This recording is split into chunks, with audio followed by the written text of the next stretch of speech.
자, 우리는 계속해서 산상수훈, 예수님께서 하나님의 백성들이 어떻게 살아가는 것인지를 알려주는 그 팔복의 내용을 보고 있습니다.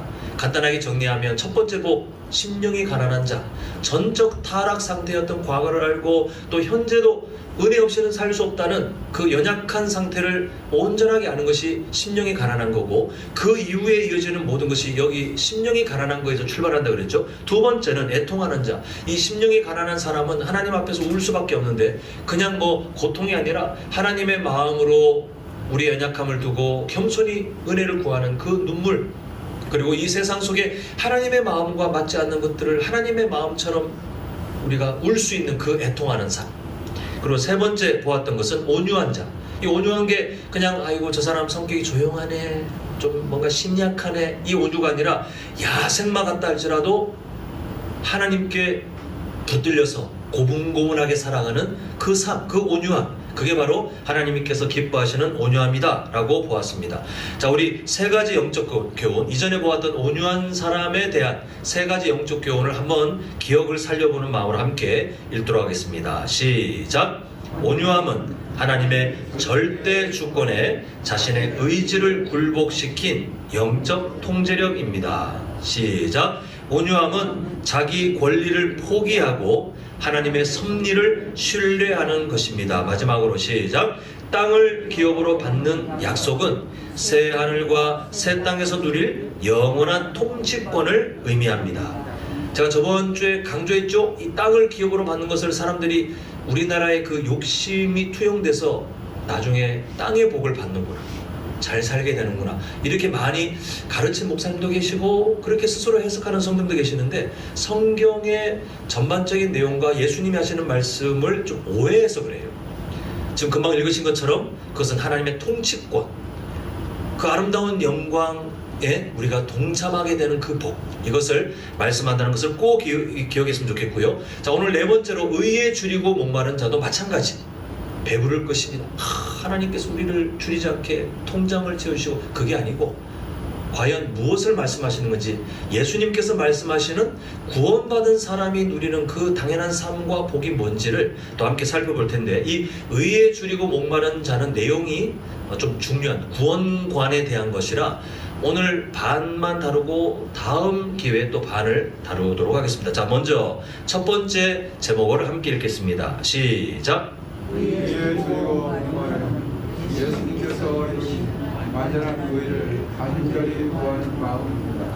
자, 오늘 본문에서 의로움, 의라고 번역된 그 단어는 예수님 시대 유대인들에게는 익숙하지만 너무 부담스러운 단어였어요. 왜냐하면 이건 그 사람들의, 유대인들의 그 신앙, 교리에 의해서 잊을 수가 없거든요.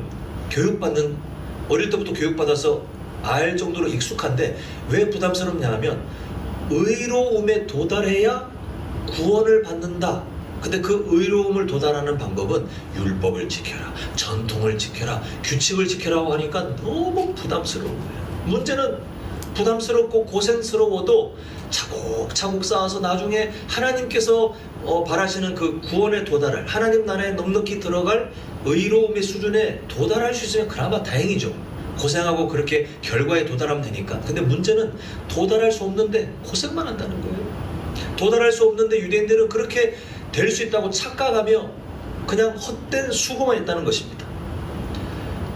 비유하자면, 만약에 하나님께서 구원의 조건을요, 자, 공을 들고 하늘을 향해 높이 던져가지고 그 공이 높이 올라가서 하늘을 계속 올라가서 나중에 우주로까지 나갈 수 있으면 내가 너를 구원할게 라고 한다면 이 세상에 구원받을 사람이 있겠습니까? 세계에서 가장 팔 힘이 센 세계적인 투수가 와도 아무리 던져도 의미가 없어요. 아이고 아쉽게 거의 도달했는데 아쉽게 공이 못 올라갔네요가 아니잖아요. 성도님들 아시잖아요. 우리가 아무리 던져봐야 이 지구의 중력이 얼마나 강하고 하늘이 얼마나 높은데요. 아무리 던지고 뭐 내가 더 높이 던졌니 그렇게 해봐야 하늘을 지나 우주로 공이 올라가는 그 구원의 조건이 있다면 거기에 비해서 인간들이 하는 모든 노력은 의미가 없어요. 의미가 없어요. 좀 모자란다는 상상할 수가 없을 정도로 의미가 없어요. 무의미해요. 그 사람이 자신의 노력으로, 죄로 오염된 사람이 자신의 노력으로 하나님께서 오케이 허락하시는 구원의 조건에 도달한다는 게 그 정도예요. 좀 아쉽다가 아니라 아예 의미가 없어요. 우리가 잘 아는 칼빈주의 5대 교리의 첫 번째 교리가 뭐죠? 네 글자: 전적 타락. 이게 바로 여기에 해당되지 않습니까? 전적 타락이라 의미가 없어요. 인간이 뭘 해도 무능력해요. 지금 성경은 이걸 다시 말씀하고 있습니다. 그래서 예수님께서 말씀하시는 의에 줄이고 목마르다라고 하는, 이 의에 줄이고 목마르다고 하는 것은 내가 지금보다 교회를 다님을 통해서 조금 더 나은 사람으로 자기 개발을 이루어야 되겠다, 이게 아니에요.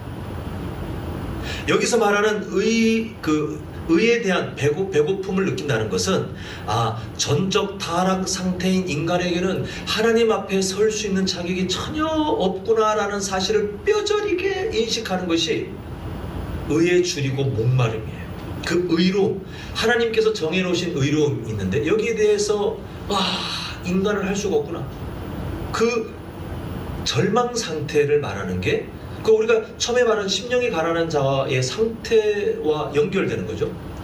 이 줄이고 목마르다의 다로 번역된 헬라어 그 의미를 세 가지 정도로 한번 정리를 해보자면, 이 영적 허기짐의 정도가 있는데, 이거는 성도님들께서 매 끼니마다 배가 고프니까 식사를 하시겠죠. 물론 어떤 분들은 배가 그렇게 고프지 않지만 정해진 시간이 있어서 따라가긴 하겠지만, 우리는 대체로 점심 먹어도 저녁 때문에 이제 열심히 수고하셨으면 좀 허기지네, 배가 고프네, 아니면 그걸 정 모르겠거든 며칠 굶어보시면 내가 배고픔이라는 걸 아는구나 아실 거예요. 근데 우리가 며칠 그냥 좀 굶어서 배에서 꼬르륵 소리 나는 그 정도의 허기짐이 아니라, 여기서 말하는 배고픔, 줄이고 목마름은요, 광야나 사막에 던져졌는데 이제는 죽기 직전, 정말 죽기 직전 그 사람이 느끼는, 이제 내가 좀 있으면 좀 힘들겠는데, 그걸 넘어서서 진짜 죽음의 문턱을 이제 막 넘을 것 같은 그때 그 사람이 느끼는 배고픔과 목마름의 수준이 여기서 성경에 말하는 줄이고 목마름이에요. 그 진짜 심한 거죠.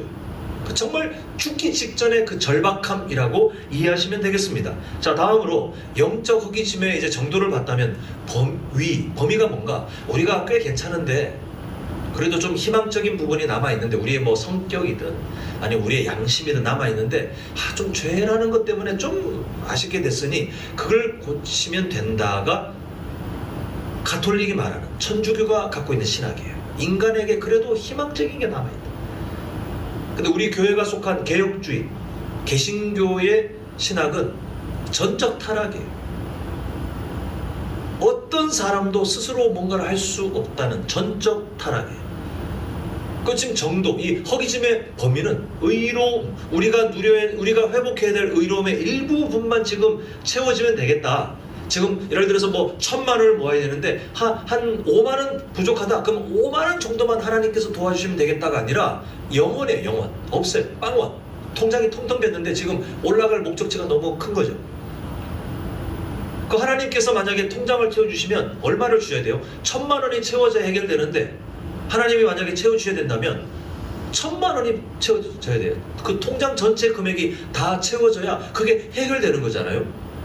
이 영적 허기짐의 범위가 의로움 전체, 하나님께서 보시는 의로움이 있는데 그 의로움 전체, 그 전체가 지금 다 문제라는 거예요.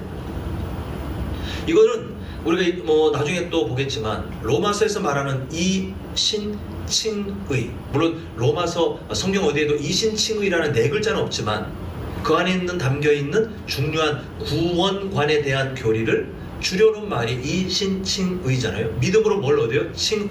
요거는 다시 설명드릴 텐데, 의로움을 얻게 되는 거. 유대인들이 갖고 있는 그 신학적 이해는 맞아요. 구원은 의로움을 얻는 건데, 근데 그 의로움을 이 유대인들은 뭘 지키면 될 거라는 헛된 착각, 하늘로 공을 던져가지고 우주로 보낼 수 있다고 믿는 것처럼 헛된 삶이었지만, 로마서에서 하나님께서 우리에게 말려주시는 구원의 조건은 이신칭의, 예수님을 믿음으로, 그 믿음도 사실은 은혜지만 그 믿음으로 의롭게 된다라고 하는, 그래서 나는 의로울 수 없는데 예수님께서 십자가 위에서 완전하게 순종으로 완성해 놓으신 의로움을 하나님께서 우리에게 이게 마치 옷을 입혀주시는 것처럼 덧입혀주시면 우리의 지금 상태는 연약한 게 맞는데, 여전히 부족한데, 그런데 하나님께서는 우리에게 덧입혀주신 예수님의 완전한 의로움, 그거 보시면서 너 의롭다 라고 말씀해 주시는 그 범위, 그래서 의정가라고 신학적인 용어는 그렇게 됩니다. 자, 마지막으로 이 영적 허기짐의 시작은 어떻게 깨닫느냐? 사람이 못 깨달아요.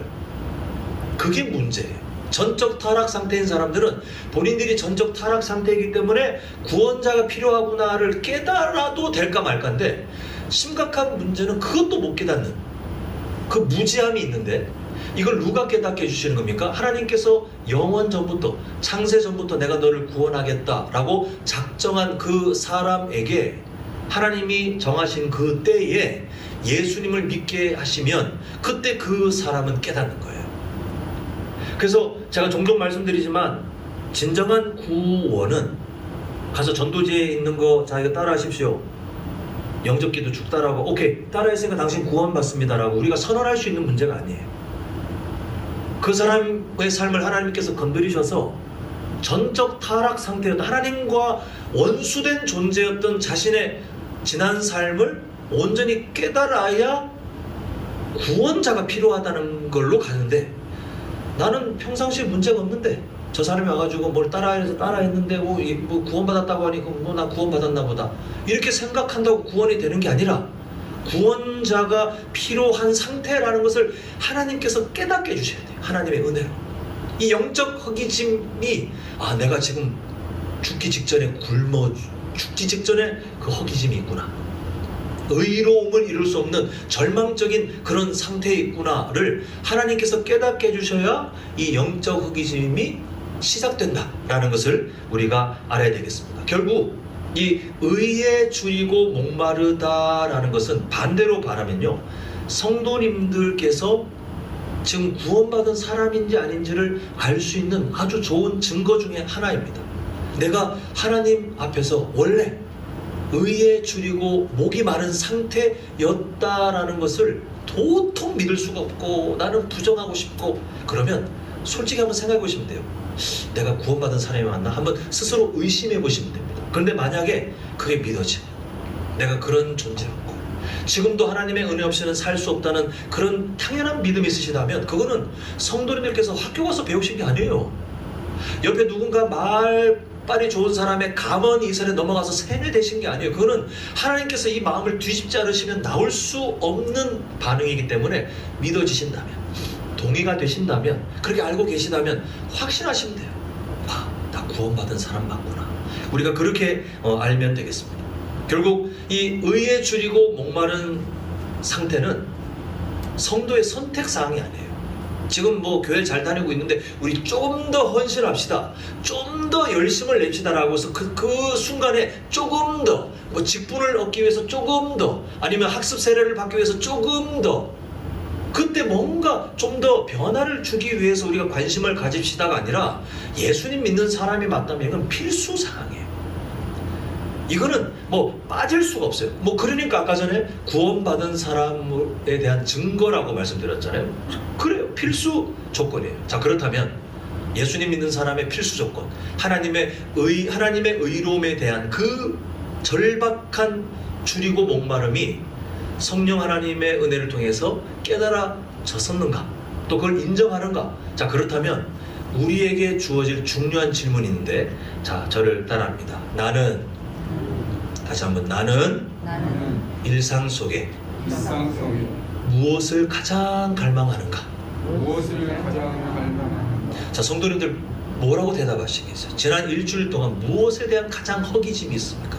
무엇에 대한 가장 관심이 많았고, 무엇에 대해서 가장 많이 열심을 냈고, 무엇에 대해서 가장 많이 투자하셨습니까? 그게 성도님의 갈망이에요. 성도님들께서 이 세상을 살며 어떤 경제활동도 하지 말고 뭐 어떤 문화생활도 하지 말라는 게 아닙니다. 근데 우리 마음에 우선순위가 있거든요. 오늘날 한국교회에, 교회는 다니지만 갈망의 우선순위에 의에 줄이고 목마름은 저 뒤에 있는 사람들이 없다 못하겠어요. 오히려 많다라고 볼 수밖에 없습니다. 그 일주일 동안 갈망하는 방향이 만약에 예수님 믿는 사람인데 의에 줄이고 목마름을 이미 경험하고 있는 사람이 이 세상 사람들과 똑같이 닮아서 먹고 사는 문제를 갈망하고 이 세상에 돈 한 푼 더 벌 궁리에 갈망하고 관심을 두고 그게 귀를 쫑긋하고 늘 묵상하고 그걸 서로 전하고 아니면 사람들에게 인정받고 그렇게 사람들에게서 어떤 내가 의미를 찾는 것에 목말라하고 그렇다면 의에 줄이고 목마른 그 상태가 예수님 믿는 사람의 필수 조건이라고 했잖아요. 구원받은 사람의 당연한 증거라고 했잖아요. 근데 동의는 하고 믿어지고 내가 그 삶이 된 것은 아는데 나의 갈망이 만약에 세속적인 갈망 쪽으로 가 있다면 우리는 구원받은 사람이지만 구원받은 사람과 다른 삶을 내가 고집하고 있다는 증거이기 때문에 우리 빨리 우리 자신의 삶을 하나님께서 기뻐하시는 의에 줄이고 목마른 갈망의 우선순위가 하나님의 의로움을 사모하고 그 사모하는 삶을 또한 배워가기를 바라는 그 갈망, 그 배고픔에 우리의 삶이 돌아오기를 빨리 힘쓰셔야 돼요. 오늘 의에 줄이고 목마른 자를 생각하실 때 우리 스스로의 삶을 한번 깊이 돌아보셔야 됩니다. 사람 중에 갈망 안 하는 사람은 없거든요. 마음에 어떤 배고픔이 없는 사람은 없거든요. 근데 뭘 배고파하고 있는지는 세상 사람과 예수님 믿는 사람은 다르다는 겁니다. 우리가 그 삶을 한번 스스로 점검하는 그런 기회가 되었으면 좋겠습니다. 자, 다음 두 번째 제목 함께 읽도록 하겠습니다. 시작. 하나님의 사랑은 우리에게 예수님의 의로움을 가질켜 주셔서 영적인 배부름을 주시고. 자, 아까 전에 그 이신칭의 로마서에서 우리에게 알려주는 구원관에 대한 이신칭의 중에 칭의를 이제 설명드리게 돼요. 오늘 그 연결되는 걸 보니까 의에 줄이고 목마른 자 그들은 배부르게 될 것이다라고 했잖아요. 이 배부르다의 의미를 좀 봐야 되겠는데 이 배부르다는 성경에서 말하는 예수님께서 말씀하시는 의에 줄이고 목마른 자는 배불러질 것이다의 정도가요 영원함이에요.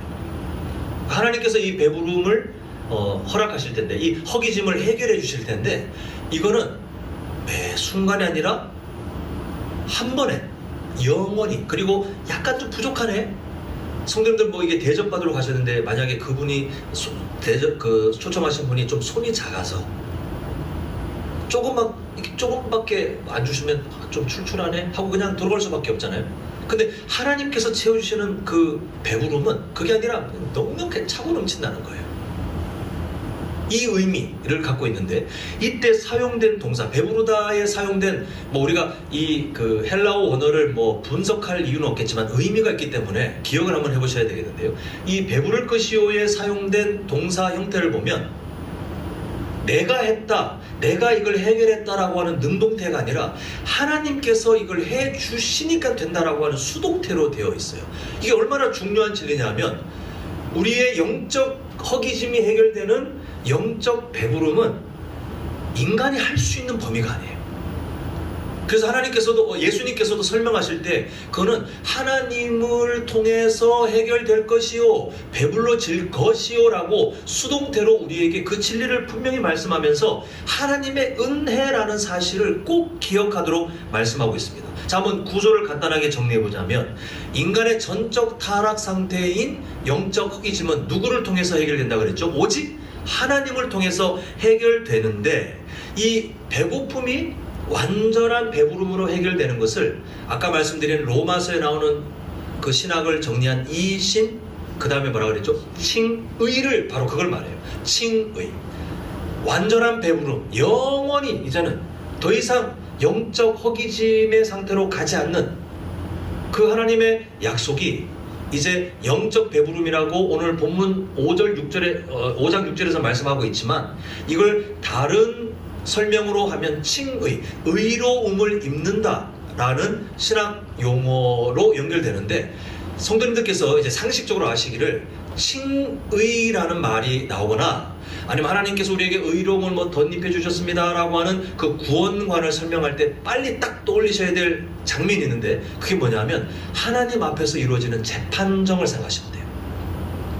이걸 모르면 자꾸만 다른 걸로 혼선이 있는데요, 하나님께서 재판을 여시는 거예요. 누군가를 구원하실 때 우리는 몰라요. 우리는 그게 뭐 감정적으로 나중에는 알겠죠. 나중에는 성경의 가르침을 통해 내 인생에 이런 일이 있었다고 알겠지만, 하나님께서 우리를 구원하기로 작정하셔서 어느 순간 예수님 믿도록 그 믿음을 허락하실 때, 그래서 구원이 이루어질 때 순식간이잖아요. 근데 그때 일어나는, 하나님 나라에서 일어나는 재판 과정이 있는데 우리는 몰라요. 다만 어떻게 이해하셔야 되냐면, 이 재판은 한 사람이 어떤 구원 받기로 하나님이 작정하셨다면 그 사람에게 이 재판은 딱 한 번만 열려요. 나중에 또 하나님께서 뭔가 봤을 때 제 영 안 되겠는데 또 열어, 이렇지 않고 딱 한 번만 열리고 그 재판의 선고는 효력이 영원해요. 자, 어떤 재판이 일어나냐면, 이제 저를 비유로 합니다. 하나님께서 이제 권혁규를 구원하기로 이제 재판정에서 그 행정적인 하나님 나라의 법적인 과정을 거치는데, 권혁규를 보니 구원받을 자격이 전혀 없는 거예요. 하나님도 아시죠? 그래서 하나님께서 저 권혁규에게 스스로 네가 한번 죄의 문제를 해결해봐 해봤자, 아까 전에 하늘로 공을 던져봤자 그 공이 우주로 나갈 힘이 모든 사람에게 아예 턱없이 부족한 것처럼, 권혁규라는 사람도 스스로 아무리 노력해봐야 뭐 깨닫지도 못하겠지만 해봐도 어차피 그 의로움에 도달할 것을 하지 못할 것을 아시기 때문에 하나님께서 만드신 방법이 있는데, 그게 뭐냐면 예수님을 대신, 저 대신 십자가에 달려 죄에 대한 완전한 그 죽음에 대한 순종으로 제가 원래 이루어야 될 의로움을 예수님이 대신 이루게 한 다음에 그 의로움을 저에게 입혀주시는 거예요. 옷을 입혀주시면서 선고를 내리시는 겁니다. 자, 주문 몇 날 며칠,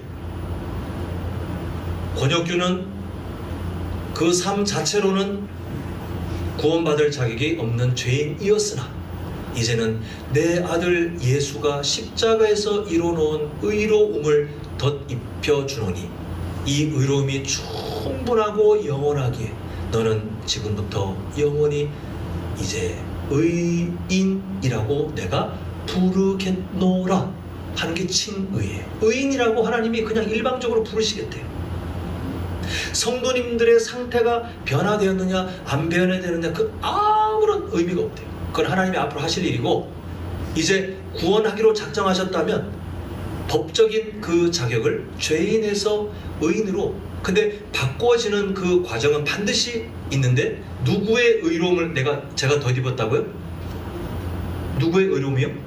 십자가에서 그걸 완성하신 예수 그리스도께서 완성하신 그 의로움을 제가 입었기 때문에, 그 옷을 벗으면 뭐 엉망이죠. 그런데 그 옷을 하나님이 입혀주시니 누구도 벗을 수가 없어요. 저도 못 벗고 하나님도 벗기실 마음이 없어요. 그러다 보니 저는 그 옷이 입혀져 있기 때문에 뭐라고 하나님 앞에 인정받냐 하면 저의 상태와 상관없이 의인이라고 인정받는 게 바로 칭의, 의인이라고 하나님이 칭하신다, 인정하신다, 바로 그 내용입니다.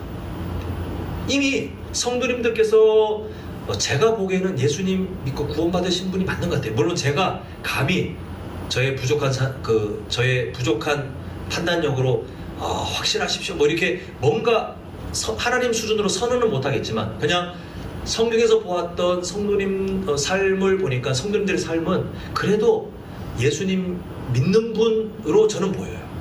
그렇다면 오늘 이 칭의라는 하나님께서 이루실 그 일을 보면 성도님들 삶에 이미 했고, 그리고 그 효력은 그때부터 지금까지 앞으로도 계속 된다는 것이 성경의 가르침입니다. 이 지점에서 정말 조심하셔야 될 게 뭐냐면, 악한 마귀가 꼭 거짓말을 던져요. 너 그렇게 부족한데 감히 의인이라니, 아유 양심도 없는 나쁜 놈. 이 거짓말에 넘어가면 어떤 일이 벌어지냐면, 하나님께서는 우리에게 영적 허기짐이 한 번에 해결되도록 예수 그리스도의 십자가 사랑을 통해서 영원한 배부름을 허락하셨는데 우리는 착각하는 거예요. 우리는 그 은혜를 잊어버려요. 칼빈주의 그 5대 교리 마지막이 성도의 견인 아닙니까? 자, 한번 화면에 보여주시면 이렇게 고백할 수 있어요. 하나님께서 한번 영적으로 배불리신 영혼은 영원한 기근에 절대로 다시 버려지지 않습니다. 자, 한번 같이 우리 신앙 고백입니다. 시작. 하나님께서 한번 영적으로 배불리신 영혼은 영원한 기근에 절대로 다시 어떻게 안 된다고요? 버려지지 않아요. 이거는 성도님들의 양심 하나님 앞에 면목 없음 그거 아무 상관없어요. 그걸 느끼냐 못 느끼냐 그게 상관없이 하나님께서 이미 이렇게 하셨어요. 예수님의 십자가 사랑을 통해서 이미 이 상태를 허락하셨는데 그 칭의 영원한 배부름을 누릴 수 있는 구원받은 사람의 상태를 허락하셨는데 악한 마귀는 이걸 헷갈리게 하거나 아니면 이거를 잊어버리게 만들어서 하나님께서 주신 은혜를 못 누리고 살게 착각하게 만들어요. 그렇게 되면요 어떻게 되냐면 여전히 남아있는 죄의 습관은 그저 이제 우리가 바뀌었는데 그냥 죄의 습관일 뿐이잖아요. 이게 우리의 정체성이 아니거든요. 근데 정체성인 것처럼 착각하게 만들어서 나는 여전히 죄인, 하나님 눈치를 보면서 구원을 빼앗길까, 뭘 박탈당할까, 어떻게 사랑하는 자녀한테 사랑이 많으신 아버지가 그런 관계를 해요. 상식적으로도 말이 안 되는데 그렇게 거짓말에 넘어가는 사람들이 있더라니까요. 만약 하나님께서 영원히 이 배고픔을, 영적 허기짐이 이제 죄에 대한 그 전적 타락이었잖아요. 이걸 해결해 주시는 영원한 배부름을 허락하셨는데도 이 거짓말에 넘어가면 자기는 지금 영적 그 배부름이 이제 하나님께 허락된 상태인데 여전히 뭔가 허기지고 그런 것처럼 그 폭식증이라고 지금 배는 부른데 계속해서 음식을 먹는 질병이 있어요. 영적 폭식증에 걸려가지고 뭔가 계속 자기는 부족하고 뭔가 안 되는 것 같고 이렇게 안 되면 내가 하나님께 버림받을까 하고 두려워하고 그런 인생이 되는 것을 보게 됩니다. 자, 우리 로마서 5장 1절 우리의 평생의 확신이잖아요. 자, 다시 한번 확인하는 마음으로 함께 읽습니다. 시작. 그러므로 우리가 믿음으로 의롭다 하심을 받았으니 우리 주 예수 그리스도로 말미암아 뭐를 누리자? 이미 주어졌기 때문에 하나님과 화평을 누리잖아요. 저는 성도님들께서 이 은혜를 만끽하셨으면 좋겠어요. 그게 신앙생활이에요. 이 안에서 지금 이 말씀이 우리에게 주시는 넉넉한 사랑 안에서 여전히 남아있는 죄의 습관을 해가시면 되죠. 하나님의 은혜를 힘입어 그 안에서 양심을 따라 회개하시고 그 안에서 하나님의 더 충성된 삶을 결단하시고 그렇게 사시면 돼요. 다만 나의 공로가 아니라 믿음으로 의롭다 하심을 받았으니 이 신, 칭의, 그래서 우리가 예수 그리스도를 통해서 하나님과 화평을 누리는 그 삶을 절대 악한 마귀의 거짓말에 넘어가지 마시고 매 순간마다 감사하며 사셨으면 좋겠습니다. 자, 마지막 세 번째 제목 함께 읽겠습니다. 시작. 영원한 배부름인 칭의를 누리는 사람은 매일 하나님의 말씀을 사모하며 살아가야 합니다. 자, 그렇다면 이제 좀 오해할까봐 지금 설명을 드리는데요. 그러면 영적 허기짐, 그 절망적인 상태에 있었는데 예수님의 십자가 사랑을 통해 배부름으로 바뀌었다. 죄인이었는데 의인으로 바뀌었다. 그러면 앞으로는 이제 뭐 의에 줄이고 목마른 하나님의 뭐 은혜를 사모하지 않아도 이제 다 된 것인가? 라고 했을 때 우리가 살고 있는 성도의 이중성을 생각하셔야 됩니다. 이미 완전한 영원한 허기짐은 이제 해결됐어요. 영원히 배부름이 이제 우리에게 주어졌어요. 그런데 이미 그게 주어졌지만 아직 우리는 이 세상에 사는 동안 매일마다 우리에게 주어지는 하나님의 일용할 양식, 하나님의 말씀을 통해 주어지는 그 은혜는 여전히 우리에게 필요하다라는 것입니다. 자, 간단하게 정리하면 이렇게 한번 할 수 있겠는데, 화면 한번 보시면요, 짧은 문장이 나옵니다. 자, 한번 읽어보겠습니다. 시작. 영원한 칭의는 일상의 성화로 이어집니다.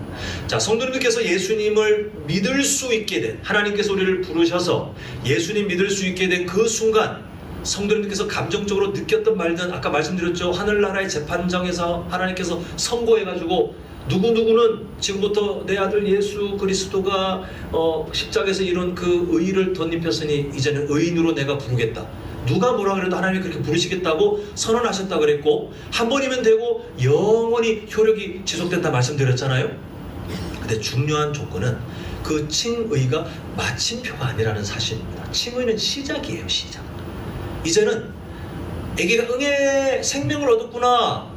이제 그 다음에 그 아기가 어떻게 자라가는지에 또 중요한 과정이 남아있는 것처럼, 영원한 칭의를 누린 성도는 이제 지금 보시는 것처럼 일상 속의 성화의 과정으로 하나님께서 인도해 가시더라는 겁니다. 근데 그마저도 우리가 이루는 업적이 아니고 하나님의 은혜로 이 성화의 과정, 그래서 성도의 견인은 성도로서 견디고 인내하는 그 삶을 우리에게 숙제로 주시면서 네가 견디고 인내하면 구원을 나중에 줄게의 교리가 아니잖아요.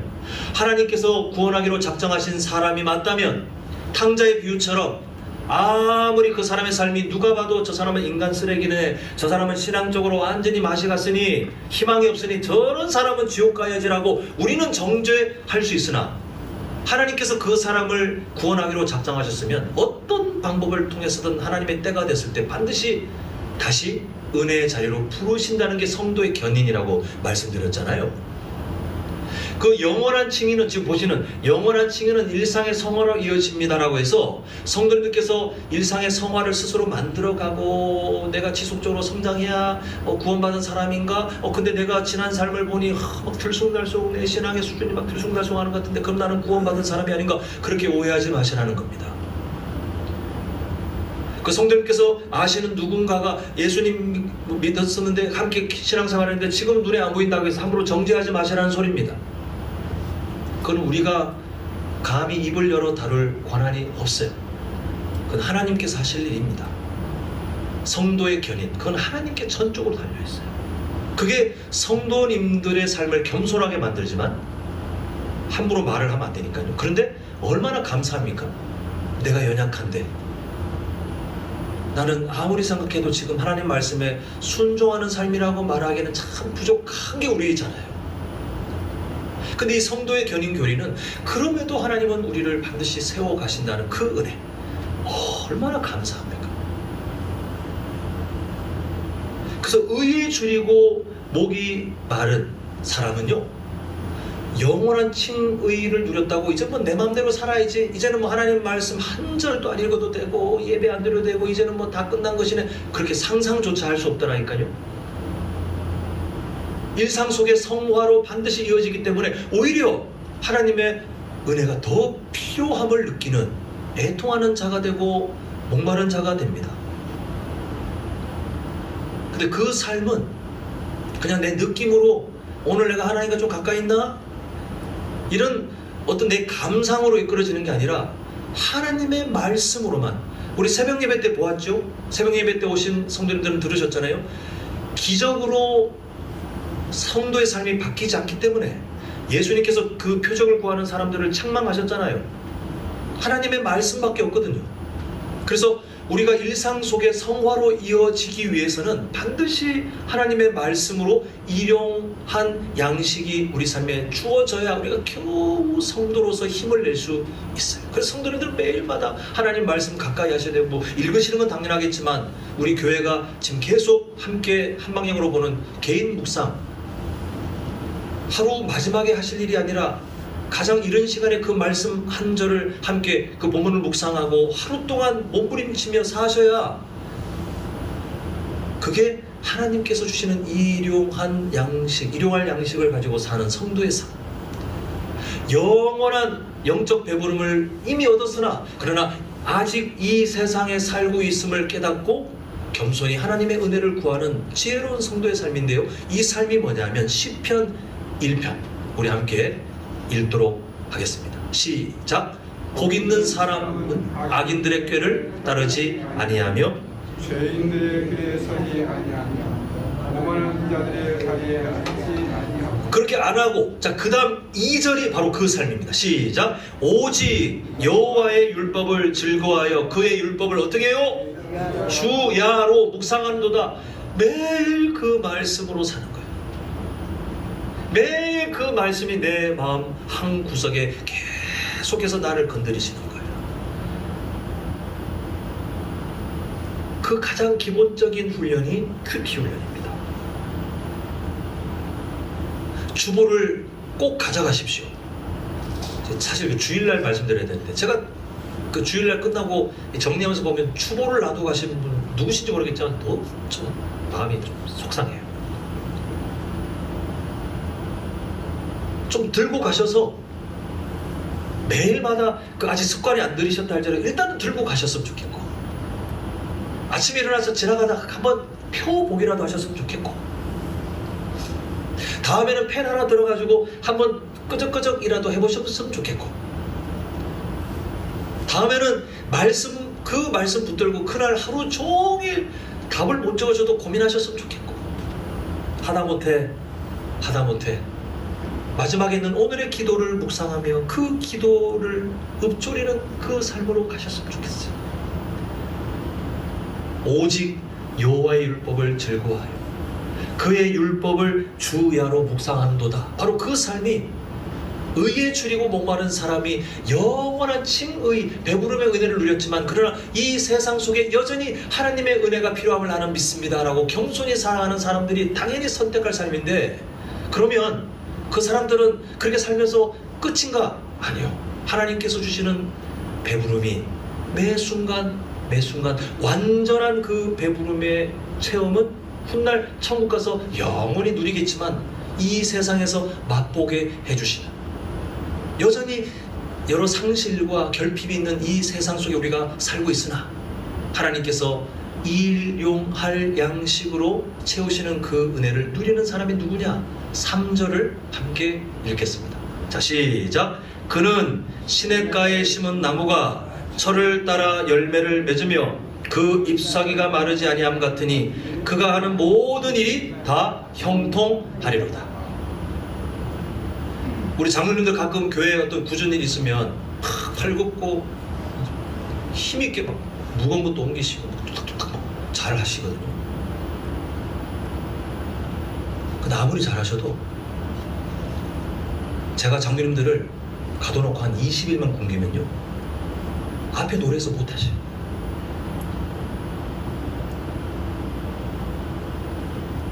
우리가 이 세상을 살아갈 때 하나님의 일용할 양식, 그 말씀이 우리 삶에 매일 공급되지 않으면 우리는 이 세상 속에 그냥 늘 힘이 없어요. 어쩔 수 없어요. 그게 이 세상을 살아가는 하나님 나라의 방식이에요.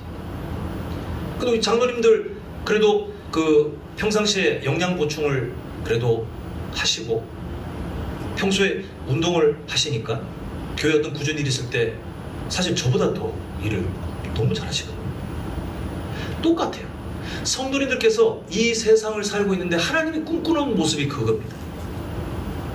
평상시에 하나님께서 주시는 그 은혜를 따라, 일용할 양식을 따라 그 은혜가 매일마다 주야로 묵상되는 그 하나님의 은혜를 통해 여전히 연약함이 있으나 이미 얻은 그 칭의의 은혜가 이 세상에 우리가 사는 동안은 그 은혜를 우리가 계속해서 말씀을 통해서 누릴 수밖에 없는, 그러나 그 말씀을 통해서 어떤 일이 있어도 뭐 굳건히 그 일을 감당할 수 있는 장성한 분량, 에베소서에서 말씀하는 그 건강한 삶, 그 삶을 우리가 배워가길 바라시는 거예요. 평상시에 장로님들 또 비유로 들자면요, 평상시에 장로님들께서 그렇게 식사를 그래도 꾸준히 해오셨고, 뭐 하루에 몇 개 드시는지 모르겠지만 그래도 꾸준히 해오셨고 열심히 건실하게 살아오셨기 때문에 제가 좀 있으면 이제 5년, 그 부임한 지 5년 이제 꼭 채워지는데, 5년 동안 봤던 장로님들은 춥다고 추워서 나 아무도 못 하겠습니다. 부르지 마십시오. 뭐 어떤 장로님 부르실 때 그렇게 하거나 덥다고 나 부르지 말라고 그렇게 안 하시고 더우면 더운 대로 땀을 훔치면서 뭘 해요?